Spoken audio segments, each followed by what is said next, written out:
Social media is something everyone knows about.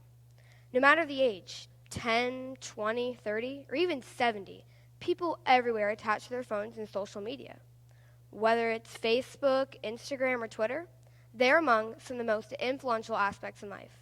And by influential, I do not always mean this in a positive way.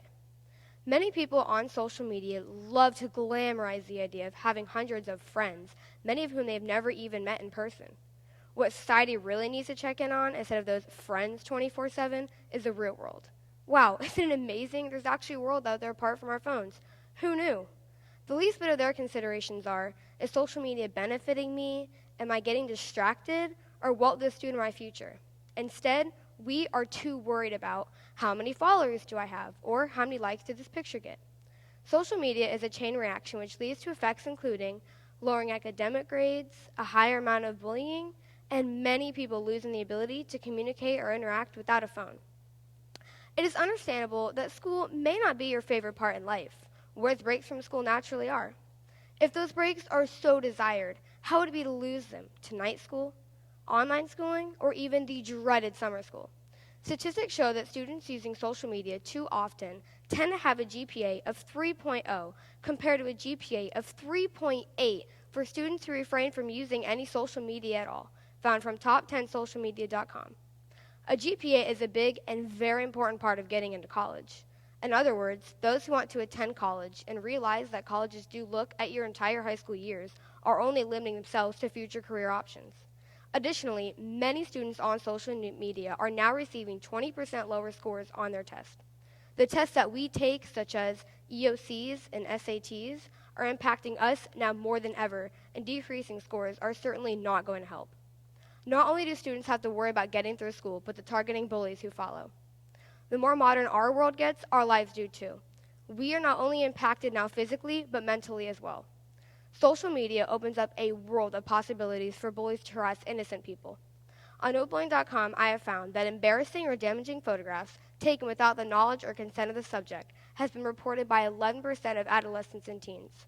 Not to mention that of these people and people of other incidents, I quote, an astounding 95% of teens who have witnessed bullying on social media report that others, like themselves, have completely ignored the behavior.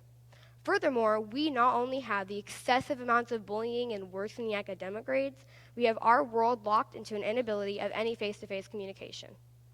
The world of social networking is stuck in a bubble. They do not notice the world around them as there is no normal communication anymore. In the sides of rootsofaction.com, they discuss how the reliance of screens is substituting any real face-to-face conversing, because otherwise there'd be no keyboard to convey a message they claim.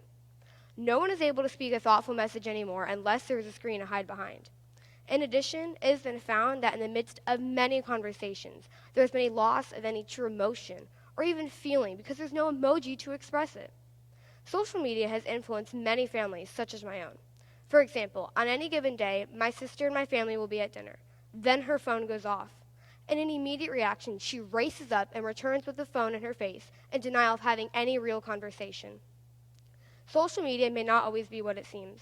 While it can instantly connect people all over the world, it has also redefined the manner in which we communicate. The world we have now did not evolve through technology or social media. In fact, what we have now would not have even been fathomable without our ancestors. They were unable to replace face-to-face conversations with direct messages or tweets. They actually spoke to one another. Learning and getting through school was not staring at a screen and getting answers from direct messages or Google.